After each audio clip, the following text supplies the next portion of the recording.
Welcome to Raji ஆச்சி சமையல். சக்கரவள்ளி கிழங்குல போண்டா எப்படி செய்கிறதுன்னு பார்ப்போம் வாங்க. இதுக்கு நான் ஒரு 1/2 கிலோ போல் சக்கரவள்ளி கிழங்கு எடுத்துருக்கேங்க. இதை ஒரு 4 துண்டாக போட்டு நான் அவிச்சு எடுத்துக்கிறேன். ரொம்ப ஓவர் குக் ஆகாமல் பார்த்துக்கோங்க.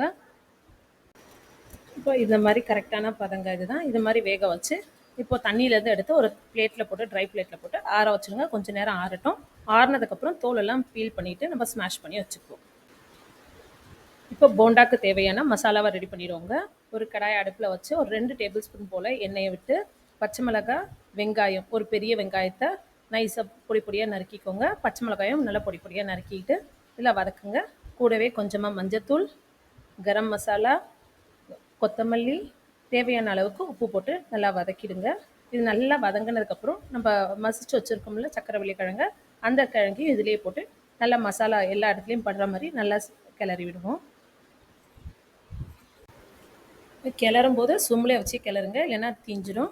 ஸோ கிளறிட்டு நல்லா நல்லா ஒரு எல்லா சைடும் நல்லா பரவலாக நல்லா மசாலாலாம் ஆட் ஆகிடுச்சு, ஒன்றா ஆயிடுச்சுன்னா ஆஃப் பண்ணிவிட்டு அடுப்பு ஆஃப் பண்ணிவிட்டு இதை ஆற வச்சுடுங்க. பிளேட்டில் மாற்றி கூட ஆற வச்சுடுங்க. ஆற வச்சுட்டு சின்ன சின்ன உருண்டையாக பிடிச்சி வச்சிடலாம். இப்போ இதை டிப் பண்ணுறதுக்கு தேவையான மேலே உள்ள பேட்டரை ரெடி பண்ணிடலாம் வாங்க. அதுக்கு ஒரு 1.5 கப்பு போல் நான் கடலை மாவு எடுத்திருக்கேன்.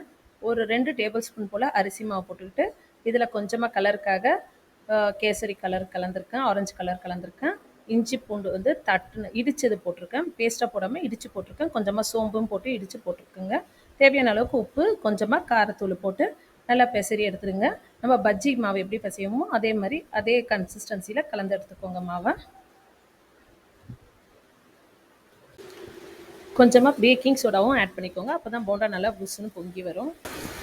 ரொம்ப தண்ணி சேர்க்காம கொஞ்சம் கொஞ்சமாக தண்ணி சேர்த்து பெசரி எடுத்துக்கோங்க. பாருங்கள், இந்த கன்சிஸ்டன்சிக்கு நல்லா பஜ்ஜி மாவு பதத்துக்கு பெசரி எடுத்துப்போம். இப்போ அடுப்பில் ஒரு கடாயை வச்சு கடாய் சூடானதும் எண்ணெயை ஊற்றுவோங்க. நல்லா போண்டா பொரிக்கிற அளவுக்கு எண்ணெயை ஊற்றிப்போம். எண்ணெய் நல்லா சூடானதுக்கப்புறம் இந்த நம்ம ஆல்ரெடி ரெடி பண்ணி வச்சுருக்க உருண்டையை ஒன்று ஒன்றா எடுத்து இதில் டிப் பண்ணி எண்ணெயில் போடுவோம். நல்லா எண்ணெய் சூடானதுக்கப்புறம் போடுங்க. அதே மாதிரி ஒரு உருண்டை போட்டு இன்னொரு உருண்டை போட்டது கொஞ்சம் கேப் விட்டு போடுங்க. அப்போ தான் அது கொஞ்சம் வெந்ததுக்கப்புறம் இதை போட்டோன்னா ஒட்டாமல் இருக்கும். இல்லைன்னா ஒரே நேரத்தில் போட்டிங்கன்னா எல்லாம் ஒட்டிடும். நல்லா மசாலா வந்து வெளியே வந்துடும் திருப்பும் போது செய்யும்போது. அதனால் பார்த்து போடுங்க. ஒரு பக்கம் நல்லா வெந்ததுக்கப்புறம் அப்படியே பொறுமையாக இன்னொரு பக்கமும் திருப்பிடுங்க. அதுவும் நல்லா செவரட்டும். கொஞ்சம் லைட்டாக செவந்து வந்ததுக்கப்புறம் எடுத்துடலாங்க. அவ்வளோதான். நல்லா மழைக்கு சுட சுட போண்டா ரெடி ஆகிட்டுங்க. இதை நீங்கள் தேங்காய் சட்னி, கார சட்னியோட வச்சு சர்வ் பண்ணலாம். எல்லாம் விரும்பி சாப்பிடுவாங்க.